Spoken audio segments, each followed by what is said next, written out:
This is Lauren. This is Trey. And this is the Partnership Podcast. This week's episode revolves a lot around Dr. Betty Martin and Robin Dalzyn's book, The Art of Giving and Receiving. We're talking about requests, offers, and invitations, specifically the vulnerability in making requests when something is for us. My love, can I make a request of fist away from the microphone and consistent volume? Yeah. I've been told before. Been told a couple of times.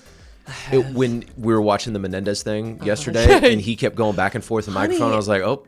We need to make that a joke. That's my wife. That's your wife. Except do I pop it too? These mics don't really pop, and then we normalize it. Our technology's a little better than 1994. So. I'm sorry. I'll do better. Mm-hmm. Did you get me more coffee? No, I set it at your feet so you could do it yourself. Because I'm an independent lady. And why do you do that? Why do you make that hand? I think the example is, my coffee's a little warm, Trey. It's like, yeah, it's literally at your feet. You know how it was downstairs? Now it's not because it's at your feet now. Did you put more coffee in my cup? I didn't, but it's literally at your feet. It'll be a 2-pot day. I think it's a 2-pot day. Oh, I've got fun news that I've been hesitating about telling you. Let's go. I'm going on a 2-day fast starting today. Oh, joy. Thank you. Thank you for doing it when I'm gone. You're welcome. I really appreciate it. I'm so glad you're doing it. Yeah. Go for it. But I am doing it while you're gone. I was even hesitant to tell you like today. Yeah. I'll stay far away. And by far away, I mean you don't need, baby, you don't need to stay far away. I bet you'll be so different now. When you did it, we were early in partnership. Mm-hmm. You had 0 of the tools that you have now. Okay. That's how a tool works. It was also 9 days, and that was a master cleanse. This is just going to be a water fast. Uh-huh. That's fine. Great. You are allowed to do whatever you want to do. There are just some things I don't want to be present for. Fair enough. Because your nervous system was so on edge because you were so hungry. It's fine. Yes and no. You get to be. Welcome to this week's episode of the Partnership Podcast. I'm Trey, and this is my first wife, Lauren. This is my second husband. Mm-hmm. Babe, tell the audience. And at this tone and pace, it's like, hey. It's likely to be. Hey, when's the swap happen? When's my third? No, thank you. No, thank you. Ugh. But I would love for you to tell the audience what we fell asleep doing last night, because that was hilarious. And I would like to know if other partners do this out there. We will sometimes. Okay, so she put her breast in my hand because she's going away. And so she's like, you're going to miss me. And so you're going to miss these. And so she put her breast, she took my hand, forced it upon her breast. And I think I said like a parrot on a pirate's shoulder. And then I said, like a peg on a pirate's leg. Yes. And then I said like a strap on a pirate's boot. And we kept going back and forth. Like a patch on a pirate's eye. And then I had 2 favorites. Like the gold in a pirate's pocket. One of my dumb favorites was like the hoy in a pirate's One of my favorite things in the world is when we turn into giggle pusses in bed in the dark, like right before we're going to bed.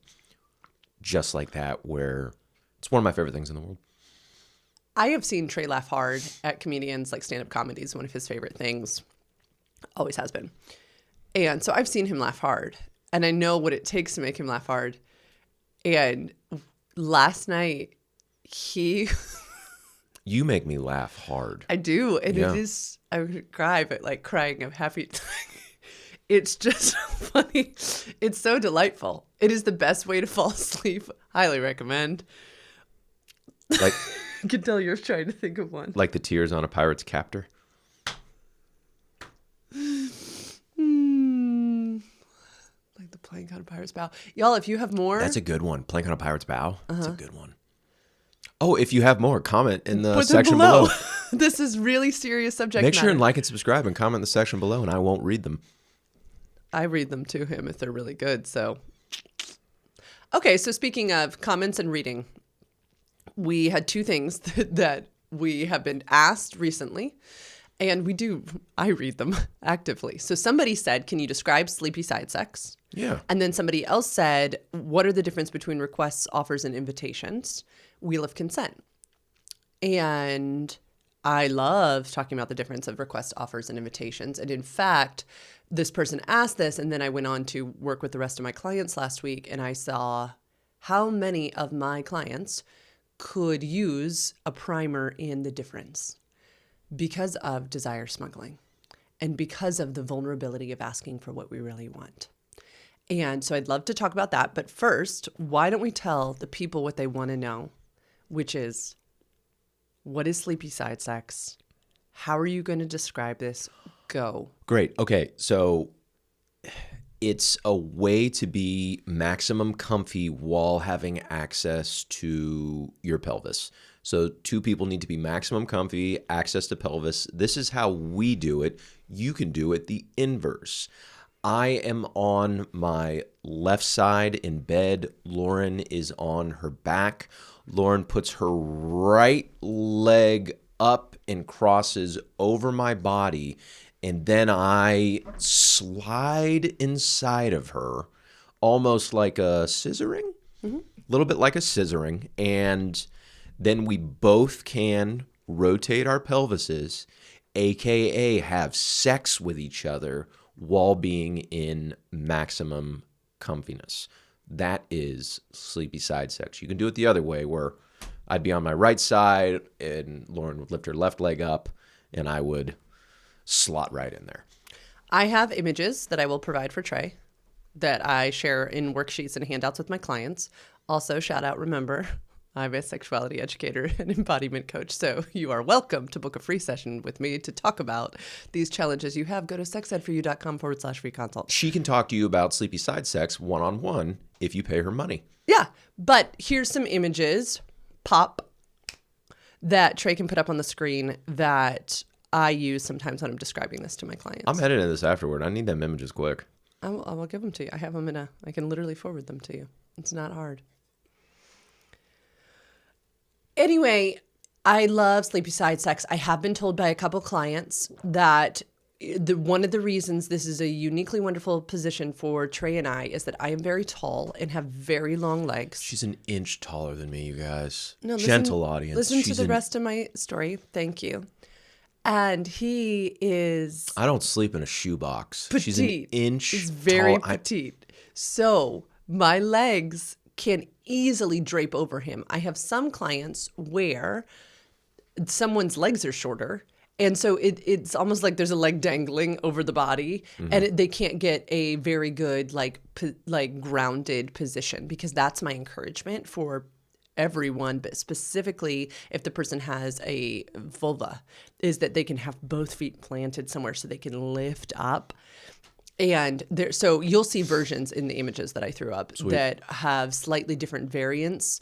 One of the things that I love is the way Trey's top leg, so that would be his right leg, drapes across my torso, like my lower abdomen, my tummy, because of all, and I think we talked about this last week, all of the nerve endings that run down to the genitals, they get stimulated too. So when I am moving my pelvis, I am also getting the stimulation from my core from your leg that's draped over me. And I love that so much. Last episode, we were talking about reverse cowgirl. Yes. And we deemed it as like a novelty position.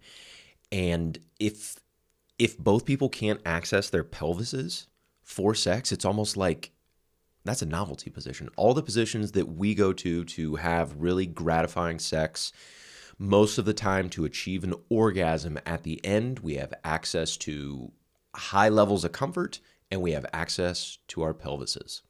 Yes. I thought it was very wise of you to say that, honestly.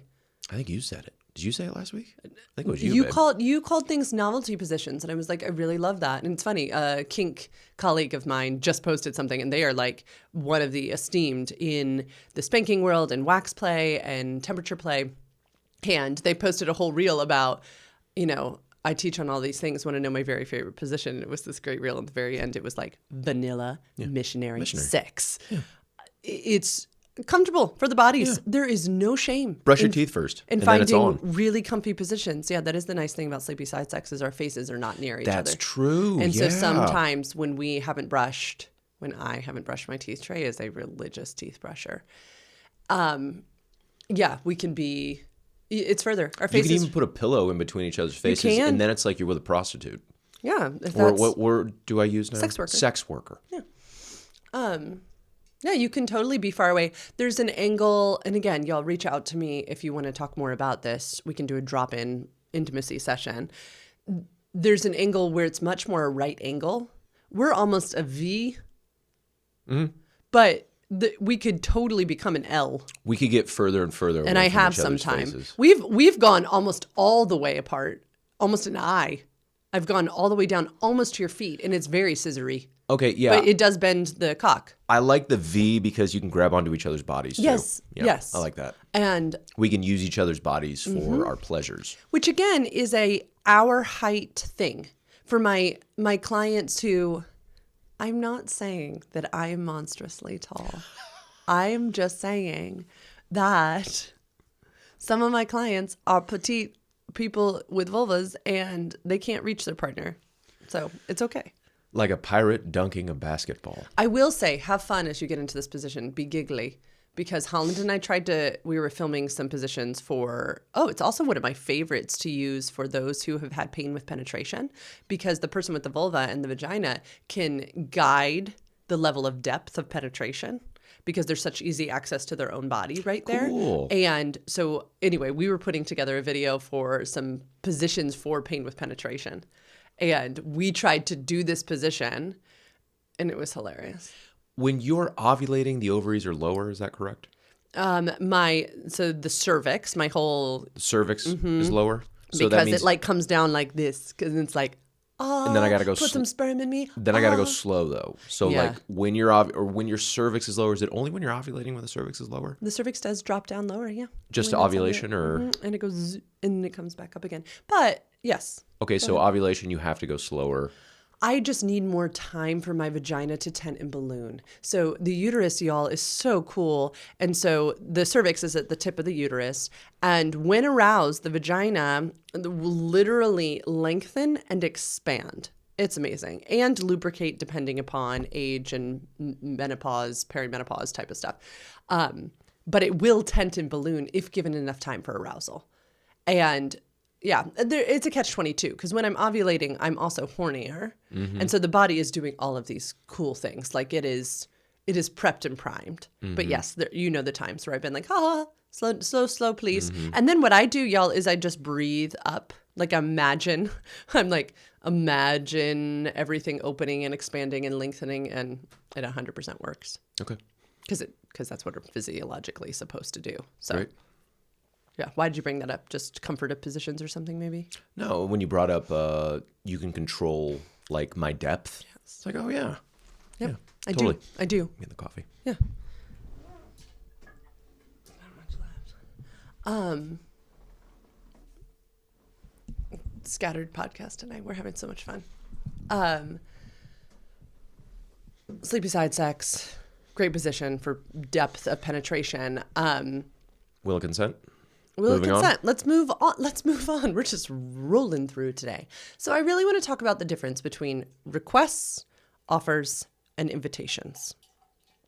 Requests are a thing we make when it's for us. An offer is something we do, something we say when it's for them, for the other.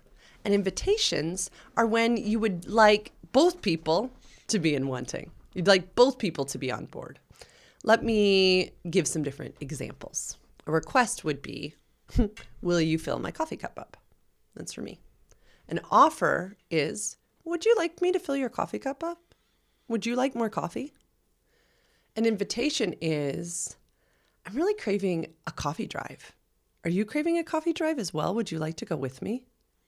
It's an invitation for Trey, if he's in wanting, to come along with me. Coffee drive is the thing we do, where we drink coffee and drive. I need to cough.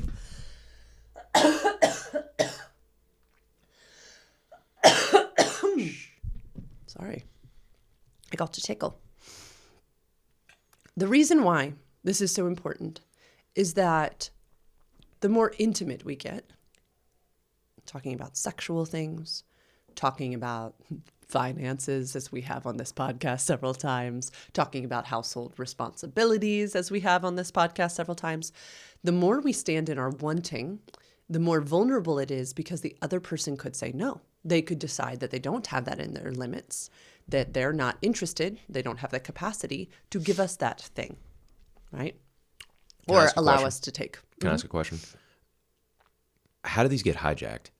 For example, was it the invitation where it's like, hey, I'm really craving a coffee drive. Would you like to go on a coffee drive with me? Is that invitation? That was an invitation. And then what if I say, no thanks. And then you go, oh, I was really craving a coffee drive. And then it's like, no, I can't go on one because you don't want to go with me. Yep. We call this desire smuggling. Okay. And what is so interesting... Don't do that. No, great, people, great audience, teaching. I'm not talking to you. No, I didn't think you were, because I don't do that.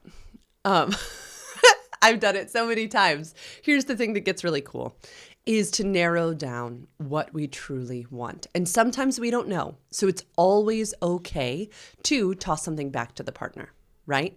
So if I had said, Trey, I'm really craving a coffee drive. Would you like to come with me? And Trey had said, you know what? No, I've got some plans here that I would wanted to make. But tell me, babe, were you craving more coffee? Were you craving time with me? Were you craving the adventure? Trey could get curious like that. It's not his job, but he could. But I also could, right? Because if I felt disappointment in my body that Trey hadn't wanted to go do this thing with me, what is interesting is to get curious on what I was really wanting. Was it time with my lover? Do I miss him? Great. Then I could renegotiate. Was it an adventure? Well, then I maybe could go have that alone. It's really rainy and beautiful and foggy here in Virginia today. Maybe that's what I was craving. Well, then I get to have that. Was it more coffee? I get to have that too, right? All of these things are interesting. But what clients of mine and I are really getting curious on these days is, are we asking for what we really want? Right? Because if what I really want is time with Trey, I could lead with that. Baby, I leave this evening to go to New York for a couple days, and I'm feeling a little anxious, like I'm going to miss you. I would love some time with you before I go, just 20 minutes of just focused, connected time. We could do it as coffee drive. We could do this. We could do that. Will you let me know what you have capacity for or what's of interest to you? Because I want us both to be in wanting. That's a more interesting conversation. But it's scary. It's scary to ask for what we want, because Trey could say, I don't want time with you before you go. Right?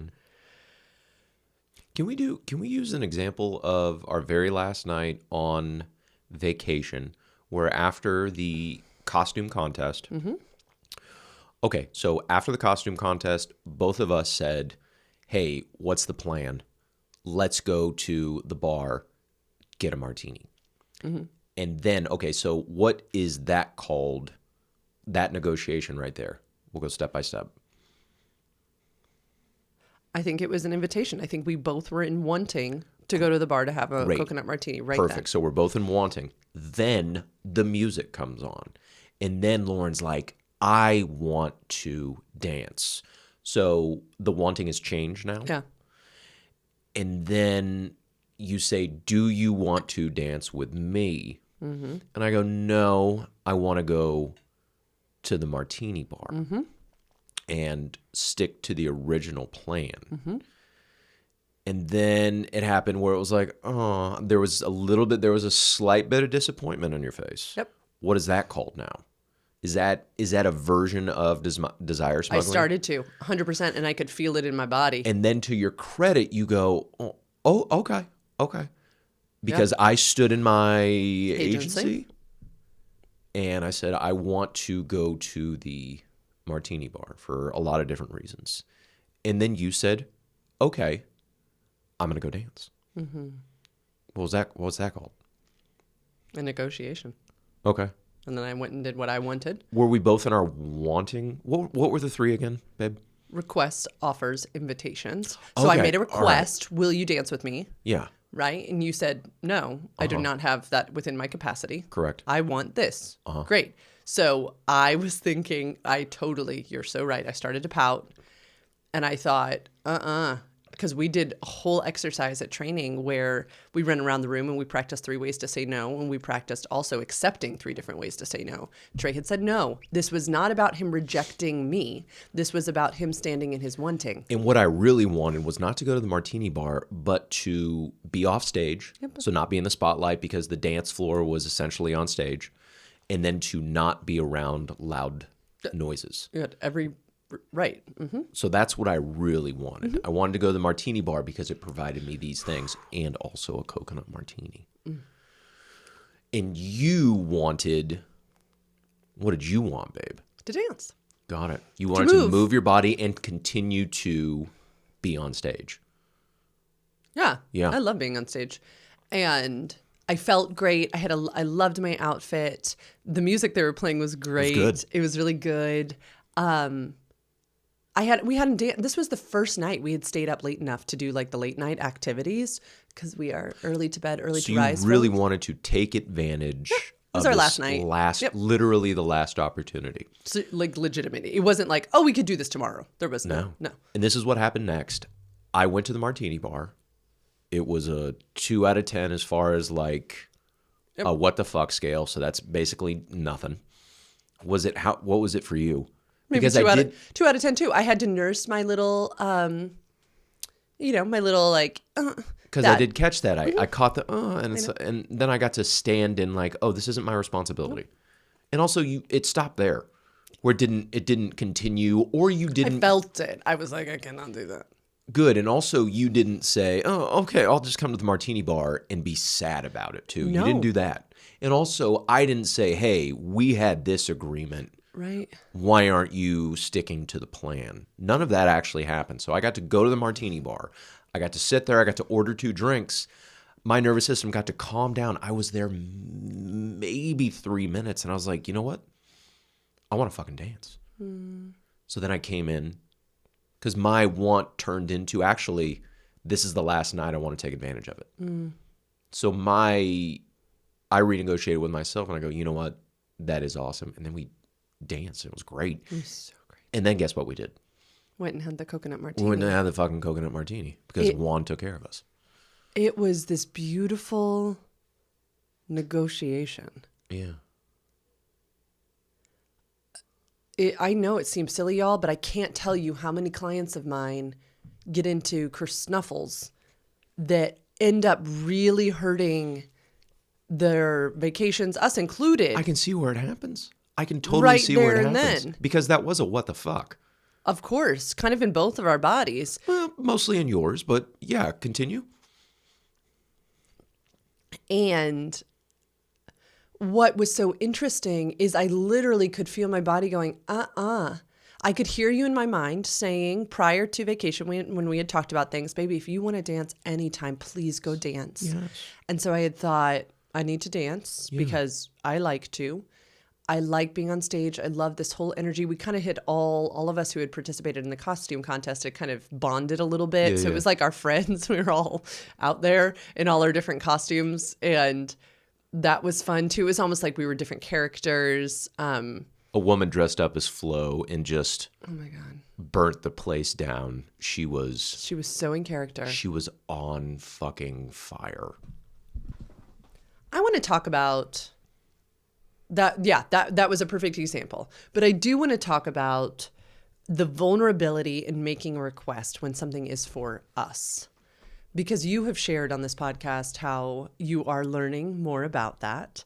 At Wheel of Consent training, we put the wheel on the floor at one point. And so you could literally go stand in a quadrant and practice making requests. You could go practice being in taking, which is where you make the may I request, may I do this to you?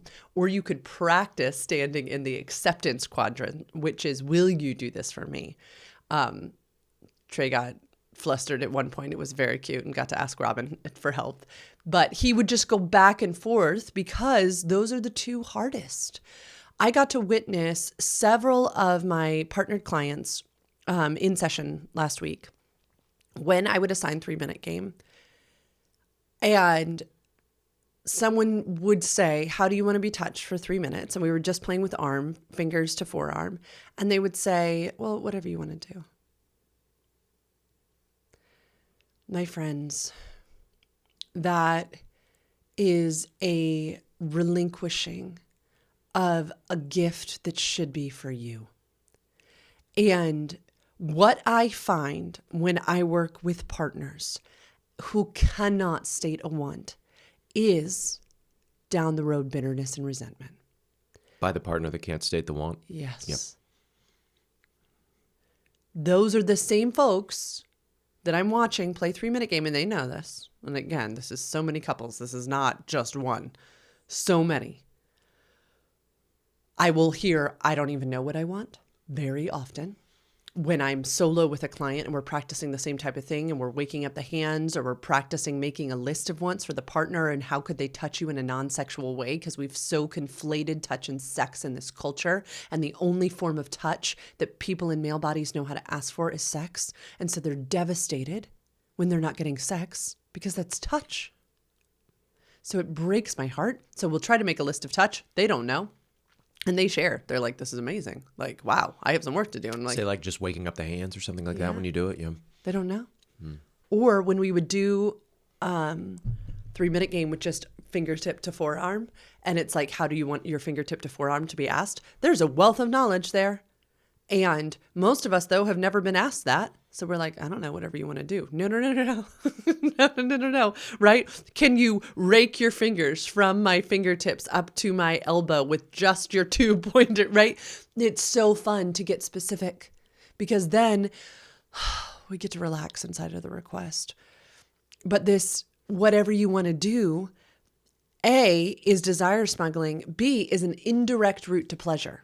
Right? Because what they'll usually turn and tell me when I say, is, no, but I want them to be in wanting. And I'm like, but then it's not for you. Right? And so then what we're doing is putting on the other this indirect route to pleasure. So we have direct routes to pleasure, which are, I want this would feel good for me. Right? Either I'm taking from your body for my delight. Yum. Or I am asking for exactly what I want. You're giving it to me. Yum.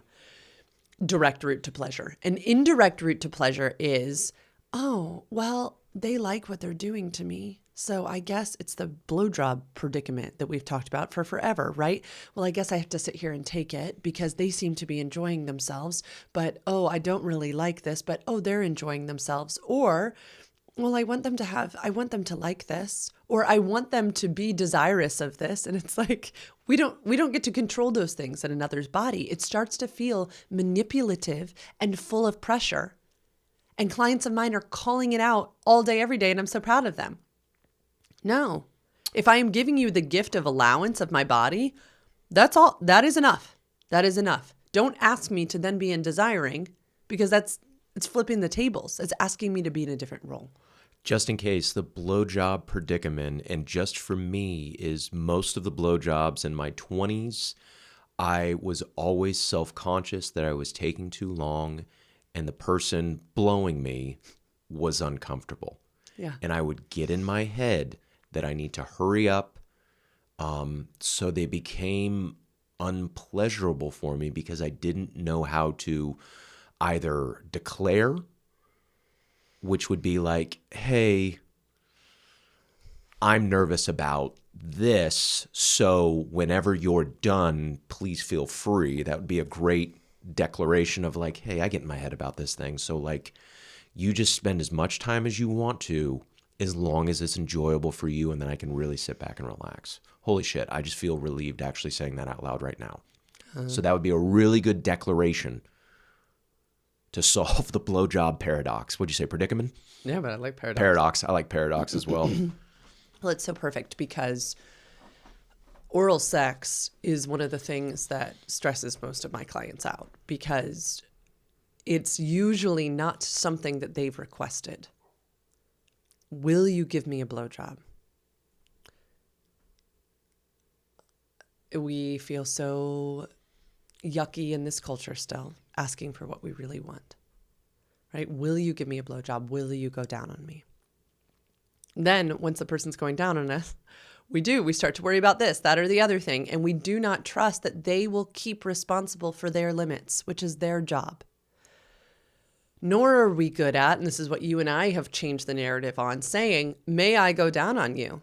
May I suck your cock? May I, for my pleasure, until I'm done? May I? Which then allows the other person to just be an allowance. Yes. Then they can feel desired, for sure, but there's no pressure to ejaculate. There's no pressure to orgasm. It's for the other person. Babe, after this, I have to put the trash on the curb. You do. Yes. You'll be fine because we started nice and early today. Yeah, you're right. Cut that out. Real life with Lauren and Trey. I think Declaration. Saying it out loud. being in our wants. It's so good to want. And when a client looks at me and says, you know, I feel like ignored in my house and my partner's not tending to my needs, and isn't that supposed to be the joy of being in long-term partnership? And I say, okay, well, what do you want? They just freeze over. And shit, they probably want to be able to say what they want without fear of being criticized or being put down or being belittled. And that comes with both people having the tools and the practice of doing so. 100%. I need everyone to hear me. We weren't given these tools. We had to go fucking harvest them. It is why I'm obsessed. Hey, Dr. Betty Martin and crew. DVM. We're friends. We're personal friends. With the training I have gotten through Wheel of Consent, with the, y'all pick up The Art of Giving and Receiving, her book. It is so good. What are you? It reminds me of L. Ron Hubbard, LRH. The famous one where Tom Cruise had like a dinner plate on his neck, a golden dinner plate, and he goes to LRH. Dr. Betty Martin is a Scientologist. Perhaps. She's not. I'm sorry. Anyway. Cut that out. This is also what I find, is that we have conflated touch and sex. Not my words. Dr. Betty Martin's words. And so we go around starving for touch, for connection with our partners, because one or the other is not interested in penetrative intercourse at the moment. And we need touch, my friends. I worked in maternal health before sexual health and studied babies, infants who don't get the touch that they need. Studied toddlers and studied perinatal mood and anxiety disorders that cause people in a maternal role to not be able to bond with their children. Touch is so important to us all. But connecting our own worth and value to this seemingly insignificant thing of penetrative intercourse is going to hurt us all forever. We need so much more.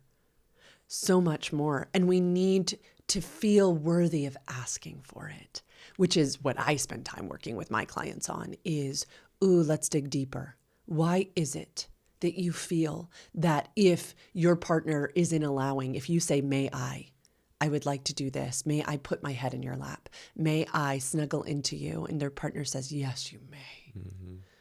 What part of you cannot luxuriate in that gift? Because there's something there that we get to tend to. And to be in wanting is so juicy. And I think so many of us have been around perpetrators, people who took from us, mostly our parents, not sexually all the time, but like didn't respect our limits. And so we're just takers from us. And so we subconsciously are like, don't want to be like them. Don't want to be like that taker in my life. Like that, like abusive person. I'm not going to do that. I'm not going to take for me. That's selfishness. And it is worth the work to dismantle that belief in our bodies. That taking without consent, selfish, harmful, detrimental. Taking with consent, one of the most beautiful things in the world. A, because we are asking for a gift and then having it given. B, because we get to desire our person in front of us, desire this thing. So be in our wanting. So our partner feels desired too. C, because we are being responsible for the other person's limits. And it's so cool. Like we are respecting who they are and what they have capacity to give. So requests are asking for something when it's for us. It can be a will you or a may I question. Those are both requests. Offers are what Trey and I say all the time on this podcast. How can I support you today? It's an offer. Then Trey can say something and then I can say, don't have capacity for that, or do have capacity for that. I'm trying to think of other offers that we make. You're going to the store and you're like, hey, I'm at the store. Is there anything you need? Are you cold? Do you want a blanket? Not just adjusting the temperature without asking someone. Yeah, you came in last night and my best friend was with me in our bedroom while I was packing. And you said, does anybody need the temperature adjusted? They had no fucking clue what I was talking about. I was looking at him. He'd come in from the cold, I guess. Maybe sweat was drying on your body or something. I was cold. Okay, he was cold. I was the one who was cold. Okay, yeah. And then best friend M, she was cuddled up and she had a t-shirt on. Yeah. And then we were just kind of looking at him. Yeah, got hit with a huh? But you were making offers. You didn't just do it. It's really important that we let folks maintain their agency and don't just do things for them. That's what we discuss here on this podcast all the time. That's how I'd get a second wife. That's how that is how you'd get a second wife. Is if that continued to perpetuate? Yeah, you'd be on your second marriage. I don't know if I'd do a third. I really don't know if I would. You're highly, highly desirous, sought after woman. You're one of the rarest women on earth. Yeah. There'd be plenty of men lining up to date you once I got hit. Yeah, honey, but there's nobody who's gonna. That's sweet. Yeah, you're not. No. That's why I do sprints and like lateral so agility you get away drills from the bus. Yeah, I want to have fast feet, so I don't get hit by a bus. Because of his little legs. I don't have little legs. Cut it out. I'm cutting all this out. Oh my god. Requests, offers, invitations, anything you think it's time to be done? I think it's fucking time. Okay. This is such a short podcast. I gotta take out the trash. It's not. It's like 40 minutes, babe. It's like a 40-minute podcast. It's probably 45. Anyway, thanks for coming. It's over. You don't get any more. No more for you. We're done. If you want to know more about requests, offers, invitations, you can. Look up Dr. Betty Martin first and foremost. You can do a Like a Pro training like we did. There was tons of folks who did those trainings. I think there's like going to be a Michigan one at some point, right? Because that's what our friend was talking about. And you were like, I don't want to go to Michigan. Yeah, you go to Michigan in February. Go ahead and sign up at the website. Go to that. They also have some tropical locations. Damn, Dr. Betty Martin's going to be pissed at me. I call her a Scientologist. I mock her calendar. Trey only does these things with the people he truly love. That is true. Yeah, I you just wouldn't don't get that time of day. I'm not going to do it on camera. Hi. Sorry. We thank you. We like you. We love you. You can go to her training. You can get her book, The Art of Giving and Receiving. There are so many great YouTube videos. I use them with all of my clients. So you can totally do that. If you want to work with a coach and an educator, you can work with me. You can go to sexedforyou.com/free consult. Put in that you were listening to this podcast and this is the type of thing that you like to do. My preferred way to work with folks is over an amount of time building up these tools and these skills. And yet I do drop-in intimacy sessions. So if you and your partner just wanted some tools of a one-time, two-time to drop in and have me coach you through some touch tools on camera, very PG, maybe G, I'd love to do that. And we can do that too. sexedforyou.com/free consult. Just mention all these things. Remember that what Trey and I share here are opinions and just that. You have a right to informed decision making and self-determination. Like, share, follow, subscribe. Go to Instagram. I'm at sexedforyou. All those things. Trey's looking at me. He's so ready to get out of the chair. I have to do the trash. We should make him stay here, shouldn't we? Forever and ever and ever. Okay, guys. Bye. We'll talk to you soon.